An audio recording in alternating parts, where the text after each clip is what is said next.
Bismillahirrahmanirrahim. Assalamualaikum warahmatullahi wabarakatuh. Saya Abra Rizka Febriani, mahasiswa Magister Pendidikan Agama Islam UIN Maulana Malik Ibrahim Malang. Video podcast ini dibuat untuk menyelesaikan salah satu tugas pengembangan media pembelajaran PAI yang diampu oleh Ibu Dr. Hajah Samsu Susilawati MPD dengan tema Guru PAI yang Kreatif dan Inovatif. Sebelumnya, saya akan menyampaikan identitas narasumber yang akan berbagi pengalamannya. Beliau adalah Ibu Reni Nur Farida MPD. Beliau menjadi guru pendidikan agama Islam kurang lebih dari 16 tahun dan sekarang menjabat sebagai kepala sekolah di salah satu sekolah dasar swasta di Kota Malang. Nah, untuk membahas tentang guru itu mempunyai peranan penting dalam dunia pendidikan.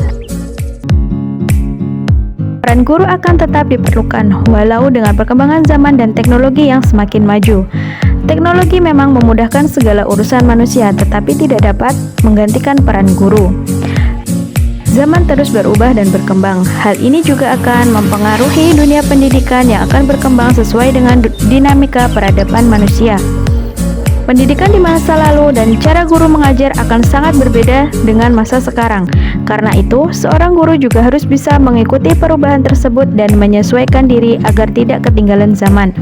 Untuk menjadi guru yang sekaligus berperan sebagai pembimbing siswa, harus menampilkan karakteristik kreatif dan inovatif dengan berbagai pembaharuan baik dalam kurikulum, strategi, dan metode, serta media dan teknologi baru yang lebih bermakna, bermanfaat, dan berpengaruh terhadap efektivitas pembelajaran. Baiklah, inilah dia video podcast wawancara dengan narasumber kita, Ibu Reni Nur Farida. Bismillahirrahmanirrahim. Assalamualaikum warahmatullahi wabarakatuh. Halo semuanya, saya Abra Rizka Febriani. Selamat datang di podcast pendidikan UIN Maliki Malang, Magister Pendidikan Agama Islam. Nah, pada hari ini kita akan membahas hal-hal penting, yaitu terkait dengan guru yang inovatif dan kreatif. Nah, sekarang saya lagi bersama dengan narasumber, yaitu seorang guru yang inspiratif menurut saya, yaitu Bu Reni Nur Farida. Assalamualaikum Bu Reni. Waalaikumsalam Mbak Rizka. Bagaimana kabarnya Bu Reni? Alhamdulillah kabar baik. Alhamdulillah. Nah, yang saya tahu Bu Reni itu sudah lama menjadi guru PAI. Nah, kalau boleh tahu berapa tahun ya Bu? Saya jadi guru PAI 16 tahun. Wah, cukup lama, jadi pengalamannya sudah banyak ya Bu. Yeah. Nah, bolehkah saya bertanya ke Ibu untuk berbagi pengalaman kepada saya sebagai guru PAI? Monggo, Ya. apa yang akan ditanyakan? Oh iya. Nah, selama 16 tahun Ibu mengajar, itu hal apa saja yang menjadi permasalahan bagi murid, bagi guru dalam pembelajaran PAI? Begini Bu Rizka. Iya. Jadi saya 16 tahun itu sebenarnya tidak hanya di guru PAI ya ganti-ganti, tetapi pada akhirnya saya jadi guru PAI karena ya sesuai dengan background pendidikan saya. Nah, yang menjadi permasalahan itu ya mungkin dari sisi jam gitu ya, karena pendidikan agama itu jamnya tidak banyak ketika di sekolah. Itu kalau di sekolah umum, tetapi di sekolah kami yang sekolah Islam itu akhirnya kami menambah sendiri. Mungkin pertama itu ya di jam mengajar karena ya terlalu sedikit begitu kalau dibanding dengan mata pelajaran yang lain. Kemudian yang kedua itu terkait dengan ya bagaimana ya itu tadi sih kurikulum yang mungkin waktunya tidak banyak. Kemudian kalau dulu sempat kami rasakan itu karena banyak siswa yang mungkin di rumah itu belum bisa mengaji. Nah, itu harus guru PAI memang yang berperan di situ. Jadi banyak guru PAI yang kemudian memberi tambahan kepada murid-murid begitu. Oh iya, seperti itu. Nah, dengan masalah-masalah yang Ibu hadapi tadi itu, apakah ada bagaimana cara mengatasi masalah tersebut, Bu? Ya, itu tadi dengan kami menambah jam sendiri. Oh iya. Ya, jadi kalau di kami kan ada Al-Islam. Ya, Al-Islam itu kalau di sekolah Muhammadiyah Aisyah itu ya kita memang mengacu ke kurikulum Ismuba itu ada. Jadi kurikulum PAI yang dari Dikbud atau Depak itu kemudian kami tambah sendiri dengan Al-Islam itu. Kemudian untuk materinya ya memang berbeda. Di samping itu juga kami harus menambah ya itu tadi murid mana yang memang perlu untuk diberi penambahan waktu. Iya seperti itu. Oke, nah sebelum Ibu menjadi guru PAI itu mesti ada motivasi atau dorongan dari diri. Saya ini pengen jadi guru PAI itu karena apa, Bu? Motivasinya? Pertama ingin dakwah.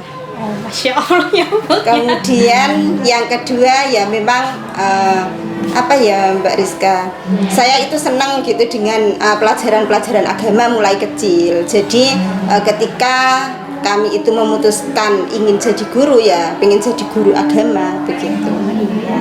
Baik, Bu Reni. Nah, sekarang kan guru pada zaman sekarang itu dituntut untuk menjadi guru yang kreatif dan inovatif agar tujuan pembelajaran kita itu tercapai. Nah, diingat kemajuan teknologi sekarang itu kan semakin pesat ya Bu ya, beda dengan zaman yang dulu-dulu. Nah, contohnya itu penggunaan gadget seperti itu. Nah, perannya guru PAI agar tidak untuk menjadi guru yang kreatif dan inovatif itu seperti apa dalam pembelajaran? Nah, karena anak-anak sekarang itu lebih canggih ya Bu dibanding dengan kita sebagai guru ya dalam hal penggunaan gadget tadi ya kita harus mendampingi. Kemudian kalau pembelajaran itu harus menggunakan media pembelajaran yang itu tadi ya tetap kita arahkan. Kita tidak bisa membiarkan sendiri begitu. Jadi ketika anak-anak menggunakan media pembelajaran itu ya tetap kita yang harus mengarahkan. Itu kalau di sekolah, tetapi kalau di rumah ya tetap kita berpesan kepada orang tua. Jadi antara orang tua dan guru harus saling berkomunikasi. Oh iya. Itu tadi. Kemudian untuk guru kreatif tadi, bagaimana caranya tadi ya kita gunakan. Memang tidak bisa sekarang kita mengajar PAI itu kemudian anak-anak disuruh hafal saja tidak bisa, disuruh kita yang menerangkan saja juga tidak bisa. Tetapi ya itu tadi penggunaan gadget dan kita harus mendampingi. Kemudian sesekali kita harus memberi penguatan begitu ya. Oh iya, jadi tujuannya menjadi guru kreatif itu agar pembelajaran itu lebih menarik, anak-anak suka belajar PAI, nanti akan tujuan pembelajaran tersebut bisa tercapai Ya, seperti itu karena ya Bu ya. sekarang itu disadari atau tidak belajar agama itu ya kurang diminati begitu ya. Jadi kalau kita tidak punya cara yang banyak ya kita akan ditinggal oleh siswa. Oh iya, iya. Nah, pendapat Ibu tentang pendidikan agama pada zaman sekarang itu seperti apa, Bu? Ya, pendidikan agama sekarang tetap harus ada itu Bu, orang belajar agama itu harus ada gurunya. Ya. Kita tidak bisa hanya melihat internet, kemudian ya medsos yang lain yang itu banyak mungkin yang liar ya. Jadi pendidikan agama itu tetap sangat penting. Atau ya tidak tetap tapi bahkan tambah penting gitu di era-era begini begitu. Dan guru PAI itu perannya sangat luar biasa. Ya. Oke, ya bukan tujuan dari pembelajaran kita salah satunya yaitu pembentukan karakter siswa. Nah, sebagai guru PAI itu berperan sangat penting dalam pembentukan karakter siswa itu. Nah, apakah menurut Ibu nih kita sebagai guru PAI harus kreatif juga dalam pembentukan karakter siswa itu? Ya tentu sangat harus ya. Jadi harus karena ya guru, kehadiran guru di depan anak-anak itu kan sangat penting, apalagi kita yang guru PAI begitu. Karena karakter itu kalau menurut saya tidak bisa dapat dari kita belajar internet atau medsos yang lain begitu ya. Jadi kehadiran guru, kemudian guru itu kan peran guru itu kan sebagai role model, kemudian uswah yaitu tadi, kemudian memang kita harus setiap apa yang akan dilakukan anak ya harus kita arahkan ya, kita yang jadi modelnya itu kita.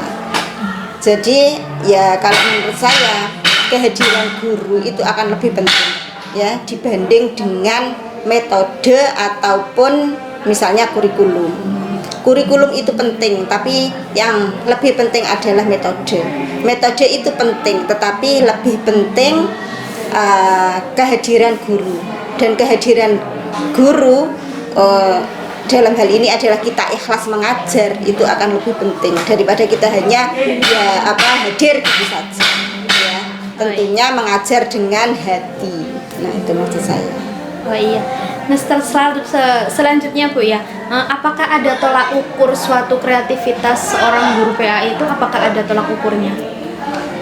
Ya, kalau kita ikut kurikulum itu sudah ditentukan tentu ada, tetapi itu tidak cukup ya. Kita harus tetap ya menambah yang lebih banyak, yang lebih baik lagi. Kemudian ketika kita mengajar itu tidak hanya kita mentransfer ilmu, tetapi kan kita inginnya anak-anak itu ya setelah punya pengetahuan kemudian bisa diamalkan. Seperti itu. Oke Bu. Oh iya, apakah ada faktor penghambat dan pendukung dalam pengembangan suatu pembelajaran PAI yang kreatif dan inovatif itu? Tentu saja ya ada, tetapi faktor penghambat dan pendukung.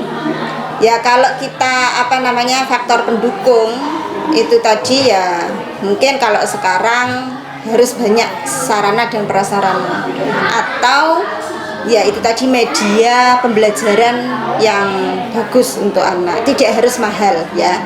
Atau anak itu ketika kita mengajar agama ya harus banyak praktek gitu ya. Misalnya kita mengajar tentang sholat ya, kita tidak bisa kita memberi contoh bacaan saja tanpa kita harus mengajak sholat. Begitu juga dengan wudhu, atau misalnya saling berbagi. Nah itu bisa kita ajak anak-anak ke mungkin panti asuhan atau kemana yang ya itu bisa membekas kepada diri anak.